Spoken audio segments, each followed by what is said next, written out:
Eu quero que você abra num texto, e eu não quero ser irreverente, mas eu quero que você leia comigo um texto muito conhecido nosso. Eu também já ministrei isso aqui, não sei se no domingo, se numa sala de oração. Abra comigo o Evangelho de João 13, a partir do versículo 21. É uma passagem bastante conhecida e, para mim, bastante curiosa, porque a gente tem uma tendência a ler a Bíblia de maneira muito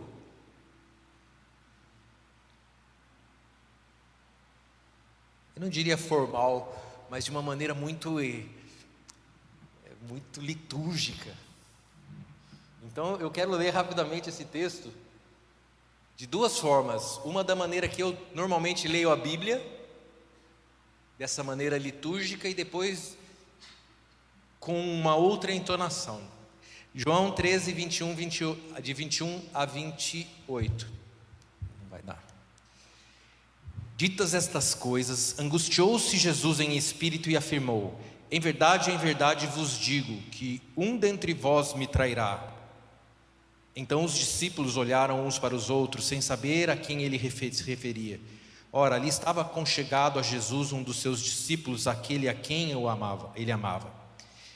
E a esse fez Simão Pedro um sinal, dizendo-lhe: pergunta a quem ele se refere. Então aquele discípulo, reclinando-se sobre o peito de Jesus, perguntou-lhe: Senhor, quem é? Respondeu Jesus: é aquele a quem eu der o pedaço de pão molhado. Tomou, pois, um pedaço de pão e, tendo-o molhado, deu-o a Judas, filho de Simão Iscariotes. E após o bocado, imediatamente entrou nele Satanás. Então disse Jesus: o que pretendes fazer, faz-o depressa. Nenhum, porém, dos que estavam à mesa percebeu a que fim lhe dissera isso. Essa é a maneira que eu leio normalmente a Bíblia. Mas isso aconteceu, irmãos. Isso foi uma cena que ocorreu na história da humanidade. E quando a gente presta atenção nos detalhes dessa cena, ela seria mais ou menos assim: ditas estas coisas, angustiou-se Jesus em espírito e afirmou para todos eles: em verdade vos digo que um dentre vós me trairá. Aí vem um comentário: então os discípulos olharam uns para os outros, sem saber a quem ele se referia. Imagina a cena, irmãos. Todo mundo se olhando: acho que é ele, acho que é aquele. Ora, ali estava aconchegado a Jesus um dos seus discípulos, que é João, aquele a quem ele amava. A esse fez Simão Pedro um sinal. Então está lá João do lado de Jesus, na mesa. Pedro está lá do outro lado da mesa. Pedro faz um sinal para João. A esse fez Simão Pedro um sinal, dizendo: pergunta quem é. Curioso. Quem é curioso aqui, irmãos? Quem lá na mesa não queria saber quem era? Pedro fala para João: pergunta quem é. E Jesus, ao invés de falar assim, não, vamos seguir aqui, né? Pergunta quem é. Então João, reclinando-se sobre o peito de Jesus, perguntou-lhe: Senhor, quem é? Ou você acha que essa conversa rolou: João, por favor, pergunta a Jesus quem é. E aí João: Jesus, quem é? Na frente de todo mundo. A Bíblia não diz isso. A Bíblia diz o contrário. Ninguém percebeu essa conversa. Olha a riqueza de detalhe, querido. Pedro olha para João e fala assim: pergunta para ele quem é. João olha para Jesus, deita no peito de Jesus e fala assim: Senhor, quem é? A gente imagina que Jesus ia virar e falar assim: o que você quer saber? Cuida da sua vida. Esse é o Jesus que a gente espera, não é? Você é fofoqueiro? Quer cuidar da vida dos outros? Mas o que Jesus faz, irmão? Respondeu Jesus: é aquele a quem deram um pedaço de pão molhado. Tomou, pois, Jesus o pedaço de pão, tendo molhado, deu a Judas. Foi isso que aconteceu. Depois você pode ler o texto vai dizer que ninguém percebeu. E é essa ênfase que eu quero dar nessa manhã, irmãos. É esse tipo de relacionamento que Deus tem para nós. Jesus estava revelando aos seus amados os seus segredos. Só Jesus sabia quem era. Era um segredo de Jesus. Mas Ele revelou os seus segredos aos seus próximos, aqueles que andavam próximos dele. Nosso Deus não muda.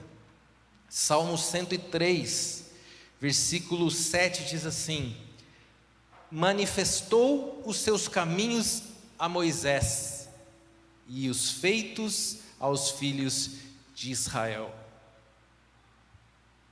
Salmo 103 vai dizer então que Deus, na tratativa com o povo que saiu do Egito, mostrou os feitos dele para todos verem. Mas para Moisés, Deus revelou os seus caminhos. Essa palavra, sou discípulo do pastor Marcelo, né? Essa palavra, no hebraico, deve ser lida como derachecha, ou derachecha, sei lá. A palavra caminho quer dizer o jeito, quer dizer o modo, quer dizer o plano, quer dizer o propósito.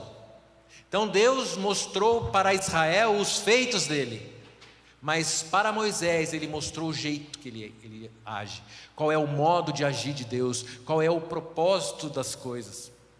E para mim está muito claro nesse texto que há uma distinção muito clara do que é melhor do que o outro. É melhor você conhecer os feitos ou melhor você conhecer o modo, o propósito? Está muito claro que há um nível de intimidade onde você não alcança simplesmente ver os feitos, porque ver os feitos, irmãos, não muda a sua vida, não muda a vida de ninguém. O povo no deserto é o exemplo claro.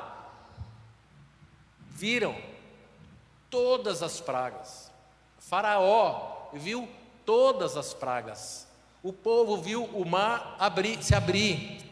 O povo viu a água sair da rocha. O povo viu maná caindo do céu. Pão. Imagina todo dia você sair e ter comida caindo do céu. O povo andou 40 anos no deserto e viu que as sandálias não se desgastavam. O povo viu todos os milagres. Só que não tiveram o coração mudado. Judas, que é esse texto que a gente leu, andou 3 anos com Jesus, viu provavelmente muitos dos milagres que Jesus fez, viu o amor com que Jesus tratava as pessoas, viu tudo, e não teve o caráter transformado. Porque você vê as situações, vê o que Deus pode fazer, vai te mostrar o que Deus pode fazer, mas não de fato o que Deus quer fazer. Qual é o coração de Deus?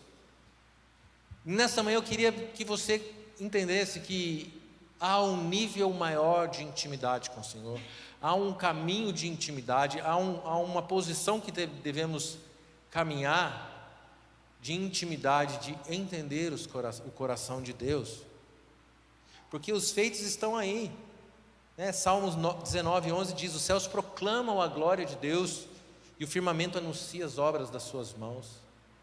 A Bíblia também diz que Deus vai fazer nascer o sol sobre justos e injustos.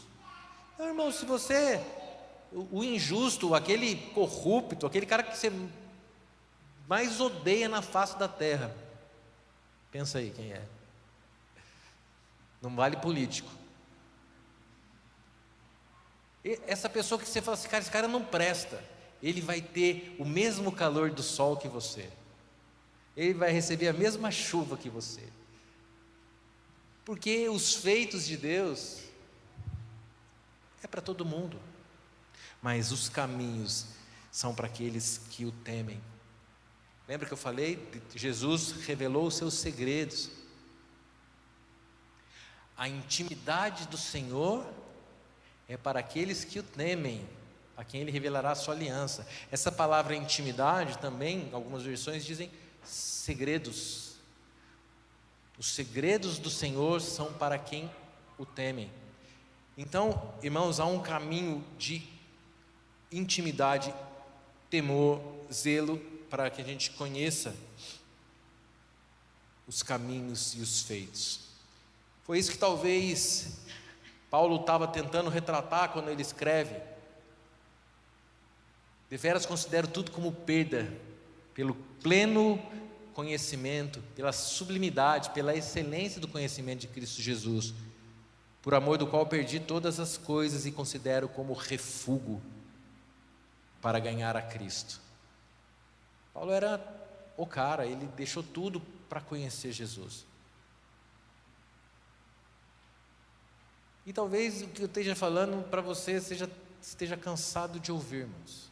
Mas a minha pergunta, que deveria entrar como uma faca no seu espírito, é: você tem um nível de intimidade com o Senhor? Você sabe o porquê você está passando por essa dor que você está passando?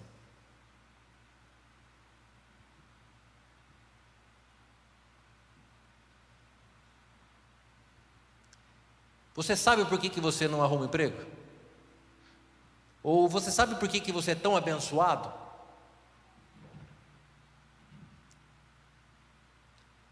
A pergunta é: você só anda nos feitos de Deus agradecendo ou lamentando, ou você entende de fato qual era o propósito de Deus? Você entende de fato que Deus está trabalhando? Porque Deus não faz acepção de pessoas, e se Deus mostra os caminhos para Moisés, se Deus revela os segredos, se Jesus revela os segredos para João e Pedro, Ele pode fazer conosco. E esse talvez seja o maior segredo da vida cristã, irmãos, porque senão a gente vai viver a nossa vida, dia após dia, sem saber quais são os planos do Senhor. Aqui eu não quero ser, irmãos, olha, longe de mim eu não ser muito místico. A Etel sabe que tem muitas coisas que eu acho misticismo demais no Evangelho.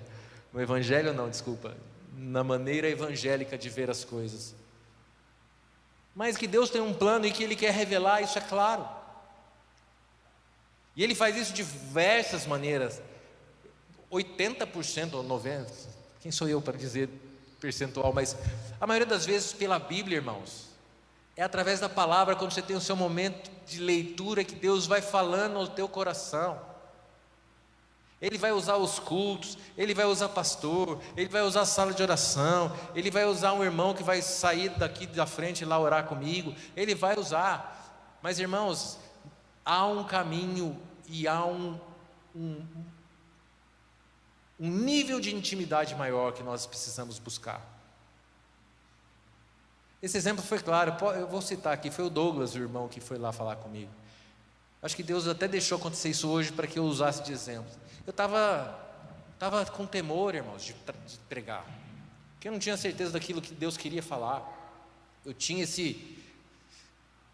eu acho que é isso, mas eu estava ali orando, falei: Senhor, é a sua noiva, Senhor, é a sua igreja, eu não posso errar, eu não tenho direito de tratar de qualquer maneira, de trazer qualquer mensagem da minha cabeça. Senhor, me ajuda. E nesse momento de intimidade com o Senhor, que eu estou ali prostrado diante de Deus, orando, pedindo a Deus, Deus manda um irmão lá no fundo e fala assim: olha, o meu caminho é o seguinte, fui eu quem planejei você estar aqui hoje, fui eu quem estou colocando a palavra no seu coração. Simplesmente fala, mostrando para mim o caminho que Ele tem, o propósito que Ele tem. Dessa vez foi através do irmão, mas às vezes através da palavra, às vezes através de um sentimento que vai nascendo no teu coração, uma convicção.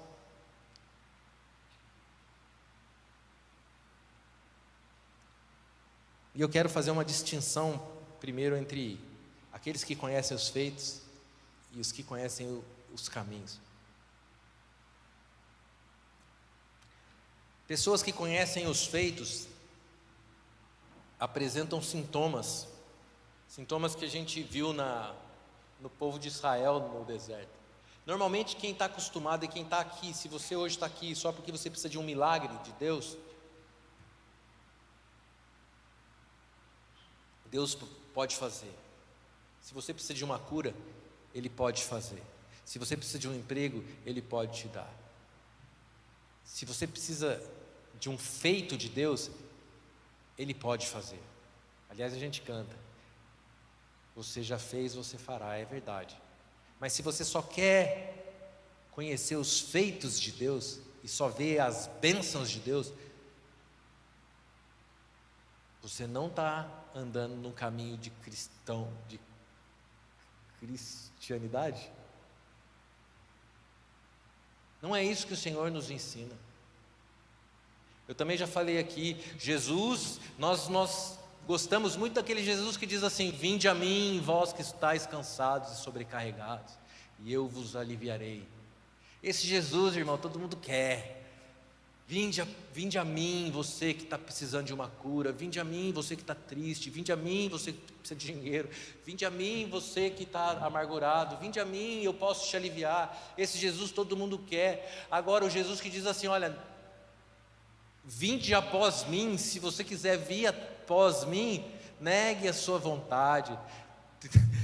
Dia após dia, tome a sua cruz e me siga. Esse Jesus é o Jesus do caminho. Esse é o Jesus que vai te ensinar os propósitos, do porquê que você está tomando mais essa vez a cruz. Então, irmãos, eu queria que a gente mudasse a chave da nossa cabeça, que o mesmo Jesus que nos chama a vir a Ele, nos chama a ir após Ele. E o caminho da cruz, o caminho de andar atrás de Jesus, é um caminho estreito, porque estreita é a porta e apertado o caminho. A porta vem antes do caminho, não é o caminho que leva à porta. A palavra diz que estreita é a porta, que é Cristo, a gente entra por ela, e depois que a gente entrou, a gente tem um caminho estreito também, porque não é fácil andar de acordo com as palavras de Jesus. Mas há consolo, há fortalecimento, há poder nos ajudando e nos acompanhando neste caminho. E é esse caminho que Deus quer nos revelar quem Ele é, os propósitos. Então, quem conhece os feitos apresentam sintomas. Normalmente são inconstantes. Está feliz, viu um feito, aí amanhã perdeu o emprego. Pronto, Deus não me ama. Aí ganhou um carro de alguém, aí Deus ama. Aí teve uma doença, tá, Deus não me ama.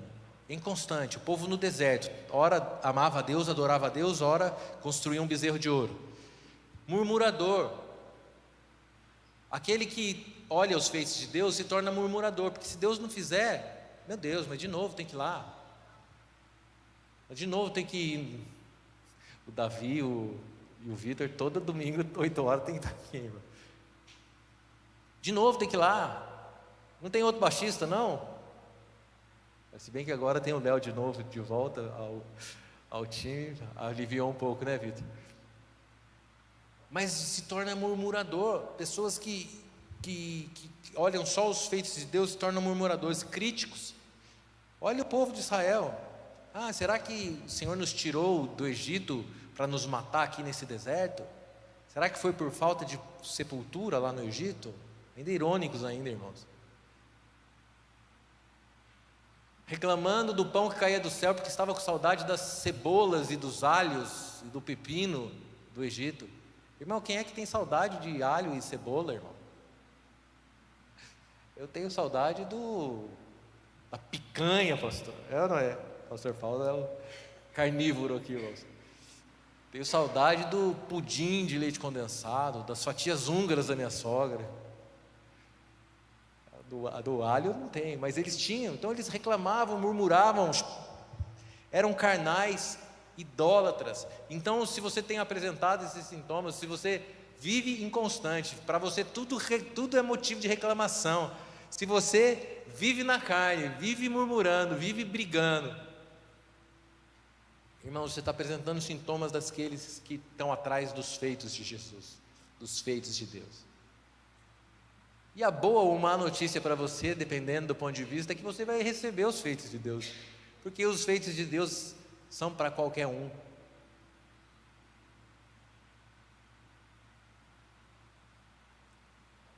Normalmente os feitos de Deus, quem conhecem os feitos, eles recebem os milagres, experimentam os livramentos, mas não mudam. Quantas pessoas você conhece? E eu conheço algumas. Tem um diagnóstico ruim. Pelo amor de Deus, e chora, e descabela, e vai, vem em todos os cultos, e aí vai, e pede oração, e nossa, o mundo todo ora pela pessoa, a pessoa vai lá, pega o exame deu negativo. Na outro fim de semana, já está distante de Deus. Quantas pessoas você conhece assim? Ou você é assim? Não sei. Estão preocupados com os feitos de Deus, não entendem a demora ou o não de Deus, porque eu tenho uma necessidade, eu tenho uma vontade, eu quero algo, então Deus precisa me dar. Então muitas vezes Deus não vai te dar e você se acha o coitado, porque fulano tem, olha, é ímpio e ganhou, é ímpio e prospera, e eu não tenho. Olha, o meu irmão vai viajar todo mês, cada 6 meses. Eu não consigo nem ir para Caraguá. Isso é verdade, irmão, né? Vai ter 3 filhos para você ver como é que a conta é alta. A gente vive não entendendo. Quando você está preocupado com o feito de Deus, a gente se torna murmurador, não entende. É o povo no deserto. Agora, aqueles que conhecem os caminhos de Deus, são aqueles que veem além do que os nossos olhos naturais podem ver. Eu vou dar exemplos, 2 exemplos bastante claros na palavra de Deus. Eu não sei se você conhece, espero que sim. O primeiro deles foi José do Egito. Resumindo muito a história, ele foi vendido pelos irmãos, ele era filho de Jacó. Ele foi vendido pelos irmãos e foi se tornar escravo no Egito, na casa de Potifar, e depois foi preso porque foi caluniado pela esposa de Potifar. Foi preso, ficou lá na prisão.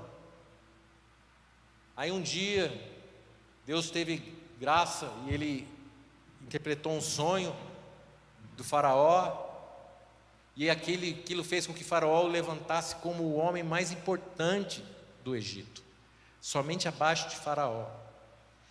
E há um momento em que aqueles irmãos que venderam venderam José, se encontram com ele.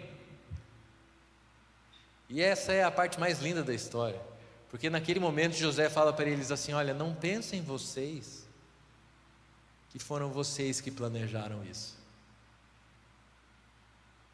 Foi Deus quem permitiu, foi Deus, o plano, o caminho, o modo, foi Deus quem fez, para que eu pudesse chegar até aqui e alimentar vocês, para que vocês não morram de fome, porque os irmãos tinham ido lá para pedir comida ao Egito, para comprar comida do Egito.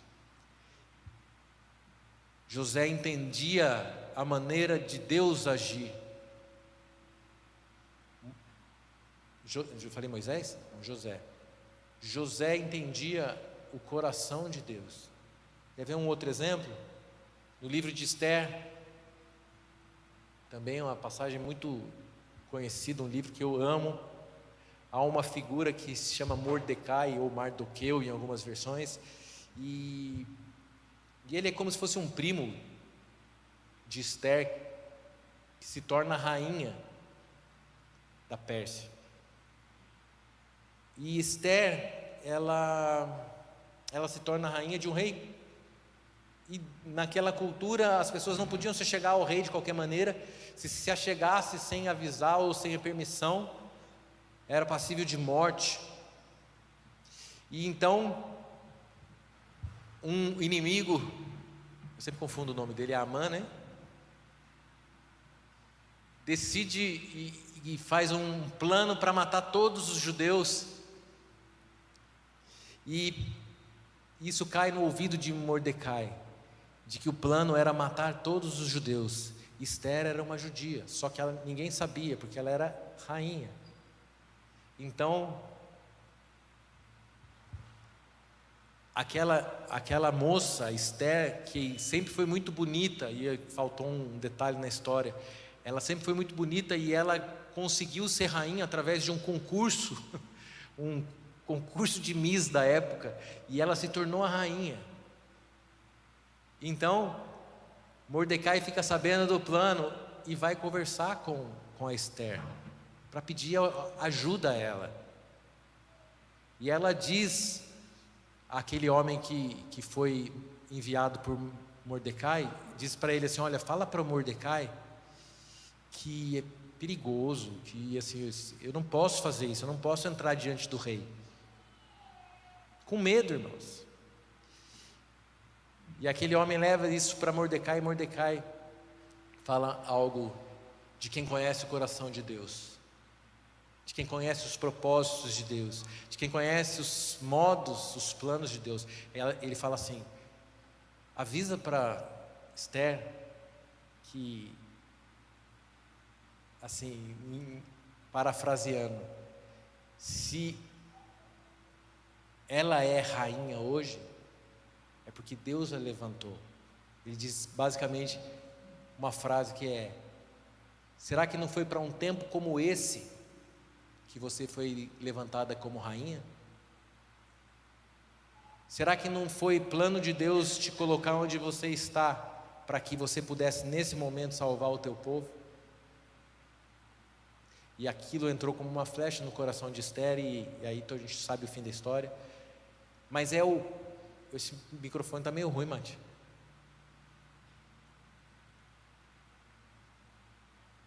O importante é a gente entender que há um propósito no coração de Deus. Há um motivo pelo qual as coisas acontecem. Então há um motivo pelo qual você está passando por essa situação, irmãos, que eu não sei qual é. Há um modo que Deus quer ensinar o nosso coração nessa manhã, seja através de uma doença, através de um luto, através de uma alegria, através de uma situação que você está vivendo. E que se a gente ficar somente olhando os feitos de Deus, somente a circunstância, nós não vamos avançar em conhecer ao Senhor.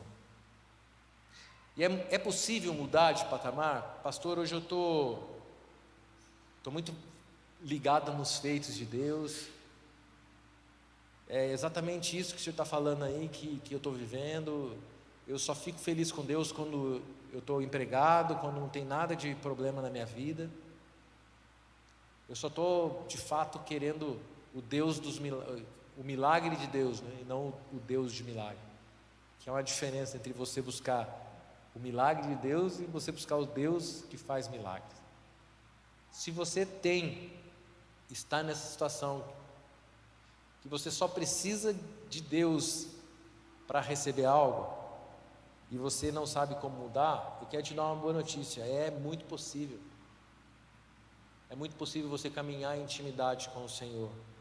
Jó é um exemplo disso. Jó, no final do livro dele, ele fala, né? No final do livro de Jó ele fala: eu te conhecia de ouvir, mas agora os meus olhos te veem. É basicamente isso.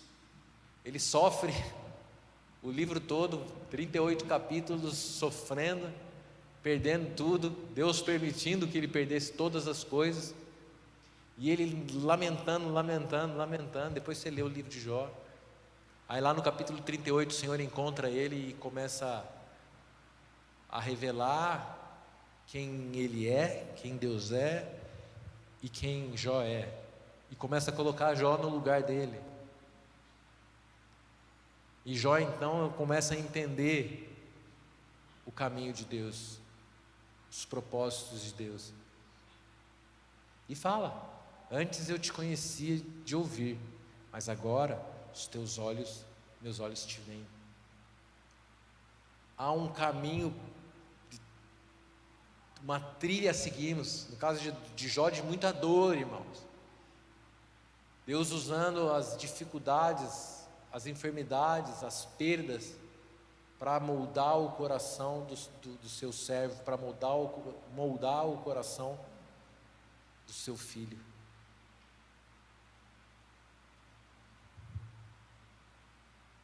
Então, se Jó foi transformado, se o encontro de Jó com Deus foi transformador, se o encontro de Pedro com o Senhor naquela praia, quando ele diz 3 vezes ao Senhor que o amava, foi transformador, por que nós não podemos nos encontrar com o Senhor em um momento de entrega, intimidade e ser transformados, irmãos? Isso está a um passo seu de se aproximar de Deus, porque Deus, Ele não muda. Deus está aqui, disponível, assim como Jesus estava disponível para aqueles 2 discípulos. E é interessante porque eu eu citei o versículo que diz que Deus mostrava os seus caminhos a Moisés e os feitos aos filhos de Israel. E a Bíblia, ela conta o porque Deus fazia isso.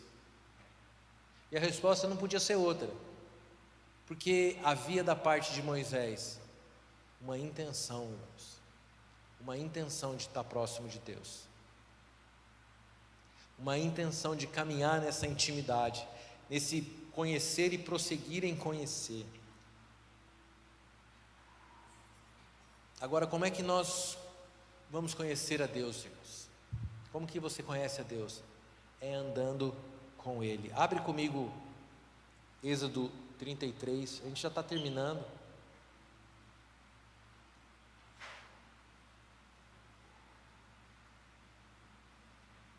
Aqui dá um pouco da receita que Moisés usou. Vou ler alguns versículos. Antes de ler esses versículos, tem uma outra passagem muito interessante de Moisés, irmãos, que olha o nível de intimidade que Moisés tinha com o Senhor. Quando ele vai receber as tábuas, a lei, o povo peca e pede para Arão fazer o bezerro de ouro. Lembra dessa passagem? Aí, eu acho esse diálogo muito interessante também na Bíblia. Aí Deus fala para Moisés: olha, o seu povo lá fez um bezerro e está adorando. Em outras palavras, Deus falou assim: olha, eu vou lá e vou acabar com tudo, vou matar todo mundo. Isso é Deus falando. Aí Moisés fala: Senhor, se o Senhor fizer isso, o que os egípcios vão dizer? Os egípcios vão falar que o Senhor tirou o povo do Egito para matar eles no deserto. Senhor, se lembra da aliança que você fez com Abraão, com Isaac, com Jacó. Tem misericórdia. E a palavra diz que Deus muda de ideia, irmãos.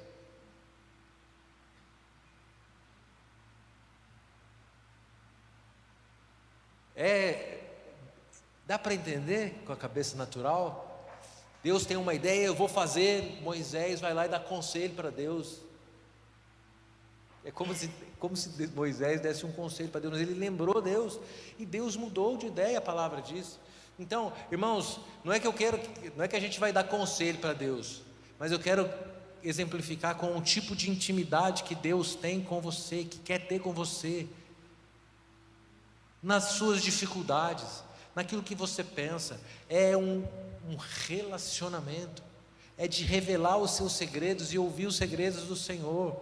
Jesus se rebaixa nesse sentido, irmãos, nesse sentido de revelar os segredos do coração dele. Ele não precisava fazer isso, mas ele faz, porque ele nos ama. Êxodo 33 vai contar o porquê que Moisés conhecia os caminhos. Versículo 7 diz assim: Moisés costumava montar uma tenda do lado de fora do acampamento. Ele a chamava tenda do encontro. Quem quisesse consultar a Deus ia à tenda fora do acampamento. Vou ler o versículo 11 do capítulo 33. O Senhor falava com Moisés face a face, como quem fala com seu amigo. Intimidade, irmãos. Versículo 13, olha que interessante. Moisés falando: agora, pois, se achei graça aos teus olhos, rogo-te que me faças saber neste momento o quê? O teu caminho. A mesma palavra que está lá em cima. Me faça saber os seus modos, o seu propósito. E ele fala aqui para que eu veja os seus feitos? Não, olha o que ele diz: me faça saber neste momento o teu caminho, para que eu te conheça e ache graça aos teus olhos.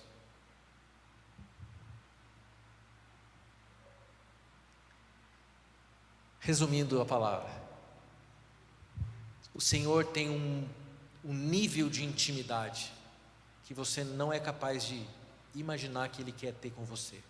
Muitas vezes nós colocamos Deus num patamar inatingível, e de certa forma Ele é inatingível mesmo, mas Ele é acessível. A intimidade dEle não é para todos, mas é para aqueles que o temem. Mas há uma intimidade, você entende? Você entende que não é para qualquer um a intimidade do Senhor. Não era para o povo de Israel, mas para Moisés era.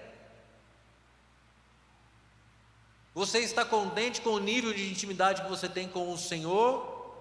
Ou você quer ir para um nível maior de intimidade, de conhecer os caminhos, de entender os propósitos, de olhar uma situação e falar assim: é Deus trabalhando, é Deus moldando, porque eu conheço o meu Deus, e apesar de eu estar passando por essa situação, eu sei que o meu Redentor vive, e que em breve voltará, e há um propósito para todas as coisas. Romanos 8:28, eu sei que todas as coisas, eu sei que Deus faz com que todas as coisas cooperem para o bem daqueles que o amam e que andam segundo o seu propósito. Você conhece o modo de Deus. Então, nesta manhã, o meu clamor, o meu desejo é que nós possamos entrar num nível de intimidade maior. É lógico que não é de um dia para o outro, irmãos.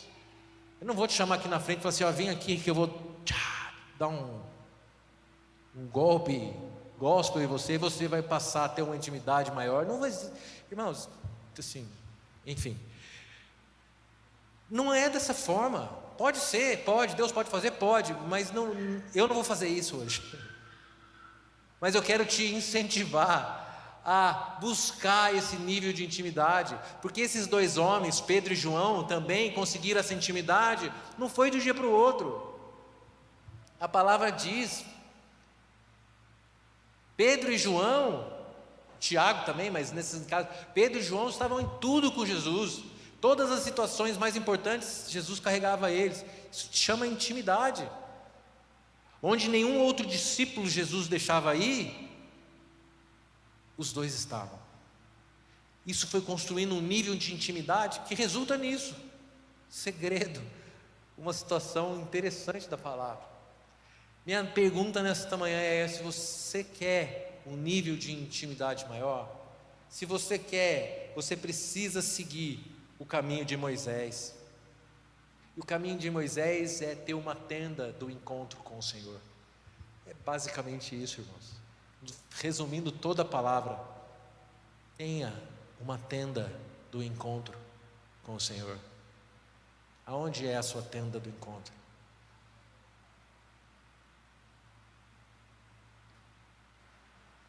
é o seu quarto? Amém. A tenda do encontro, a sua tenda do encontro é na esteira da academia? Amém. A sua tenda do encontro é lavando louça? Amém. O ponto é, você só vai conhecer a Deus se você prosseguir em intimidade com o Senhor, rasgar o seu coração, buscar, ler, orar, jejuar, aquele mesmo caminho que nós conhecemos, irmãos. Mas eu queria que você saísse nesta manhã com vontade de ir para um novo nível, de andar como esses homens andaram: Noé, Abraão, Jacó, Davi. Não é menos o que Deus tem para nós. E viver uma vida sem conhecer a Deus é jogar a vida fora, irmãos. Enquanto eu estava lá atrás, orando pela palavra, estava vendo a igreja adorar o Senhor. E eu não, quem sou eu para julgar? Mas o Senhor falou claramente ao meu coração, e por isso eu fiz a primeira pergunta: o que vocês estão fazendo aqui? O Senhor falou assim: olha, de alguns eu estou recebendo a adoração. Outros você pode até ver, Fabiano, que não estão nem aí para a minha presença. E alguns que estão de mãos levantadas, também não estou recebendo. Por isso a minha pergunta: faz sentido vir para a igreja para cumprir tabela, irmãos? Faz sentido levar uma vida meia boca como cristão? Desculpa usar esse termo. Sendo que Deus tem um nível de intimidade, de conhecimento dele, da palavra, dos modos. Eu não estou aqui prometendo, e não acredito em quem promete uma vida maravilhosa nessa terra, irmãos. Não é isso que Jesus veio fazer. Somente a vida abundante que nós temos que ter é nessa terra, sim, mas é referente à nossa vida eterna. Então, pense se vale a pena viver uma vida mediana com o Senhor, ou se vale a pena você andar em intimidade com Ele.